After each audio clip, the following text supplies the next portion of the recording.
اليوم ختمنا الورشة التكوينية الثانية لكوادر مفوضية المجتمع المدني الليبي. هذه سلسلة أنشطة تنظم بالشراكة بين مفوضية المجتمع المدني لجمهورية ليبيا لدولة ليبيا ومؤسسة فريدريش نومان، مركز دعم ومركز مدافع. الورشة الأولى اللي قمنا فيها شهر 10 أكتوبر 2016 كان هدفها تحسين الكوميونيكيشن، التواصل الداخلي في مفوضية المجتمع المدني.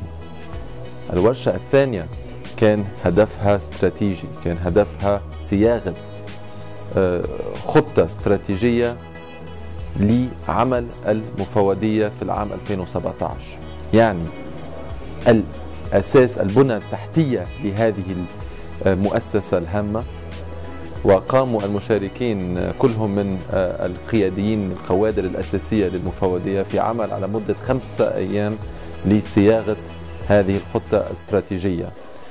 نحن في مؤسسة فريدريش نومان وشركاؤنا في مركز دعم وفي مركز مدافع ملتزمين في استمرارية هذا التعاون، ويسعدني جدا أنه اليوم وقعنا على اتفاقية تعاون مع المفوضية الأطراف الأربعة. هذا النشاط يدخل ضمن إطار استراتيجية المفوضية في فتح أفق التعاون مع المنظمات الدولية التي من الممكن أن تساهم في بناء قدرات المؤسسة أو مؤسسة بطبيعة الحال اللي هي المفوضية، سواء فيما يتعلق بالمؤسسة نفسها كبناء مؤسسي أو فيما يتعلق ببناء القدرات العاملين فيها. هذا الهدف الذي أو هذه الاستراتيجية اللي فتحتها المفوضية على اتفاق ما بين هذه الأطراف. هذا الاتفاق أخذ شكل مذكرة تفاهم. المذكرة ستشمل جملة أنشطة اتفق على تنفيذها أو اتفق على الأقل على البدء فيها خلال سنة 2017. طبيعة الحال أن هذه الأنشطة كلها تدخل ضمن استراتيجية المفوضية، وأيضا تستجيب لأهداف كل الأطراف الموجودة التي تطمح وتتطلع إلى أن يكون لها شراكة مع المفوضية.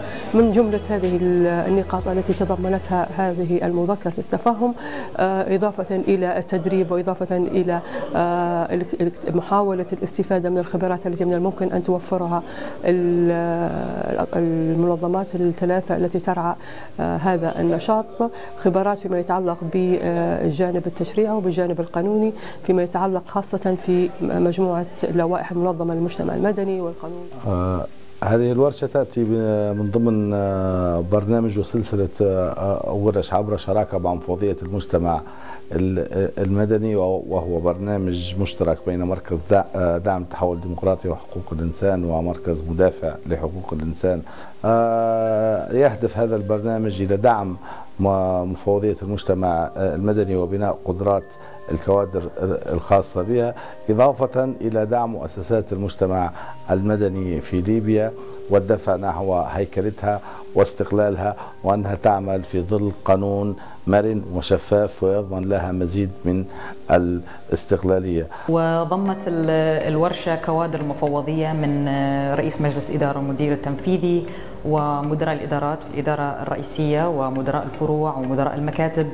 وكانت ورشة بناءة جدا، ابتدت بعصف ذهني وبكل المشاكل ونقاط الضعف والقوة اللي تتمتع بها من المفوضية، وتخللت 5 أيام نقاشات بناءة جدا من سواء المشاركين أو المدرب.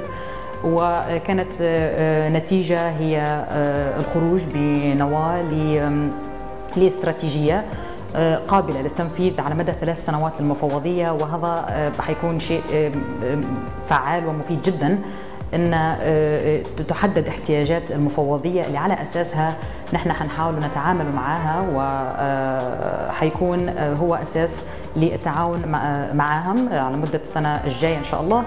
وهذا حيكون بناء على مذكرة التفاهم اللي توقعت في الحفل الختامي. نتمنى ان شاء الله ان يكون يعني تعاون طويل الامد وينعكس ايجابا على المجتمع المدني الليبي. تشرفنا بالتعاون مع منظمة دعم ومنظمة فريدريش نامون ومدافع شبكة مدافع في مساعدة المفوضية على تطوير قدرات الموظفين بالمفوضية. كان هناك هذه التجربة الثانية. التجربة الأولى كانت حول استراتيجية التواصل، كانت ورشة عمل حول استراتيجية التواصل. هذه الدورة الثانية وهي التخطيط الاستراتيجي للمفوضية. اليوم الحمد لله تم توقيع مذكرة تفاهم بين مفوضية المجتمع المدني الليبية ومنظمة مركز دعم وكذلك منظمة فريدريش نامون ومدافع، وإن شاء الله تكون السنة القادمة فيها تعاون أكثر حول المساهمة في إصدار قانون ينظم عمل مؤسسات المجتمع المدني في ليبيا. نشكر كل من تعاون مع مفوضية المجتمع المدني والمجتمع المدني الليبي أيضا في دعمه ليكون كوننا يبدأ التعاون ما بين المفوضية وأحدى المؤسسات المدنية العاملة في تونس على الشأن الليبي كمؤسسة دعم، شيء أعتقد أنه هو هيكون شيء مثمر. بدأ بورشة للتخطيط لغرض التواصل، والآن في ورشة بغرض التخطيط الاستراتيجي. أعتقد أن ثمارها إلى الآن فوق الجيدة جدا. وصلت لمرحلة أن نحن عندنا شبه خطة جاهزة ل3 سنوات قادمة تقدر تشتغل عليها المفوضية بمساعدة من مؤسسة دعم. وكوننا في مذكرة تفاهم الآن حاصلة ما بين منظمة محلية ومنظمة دولية إقليمية تعنى بالشأن الليبي المصري التونسي، فهذا شيء هيدعم عمل المفوضية في الفترة القادمة إن شاء الله. يحاول تفعيل ودعم منظمات المجتمع المدني في الدول العامل بها، وخاصة في جمهورية ليبيا، في دولة ليبيا،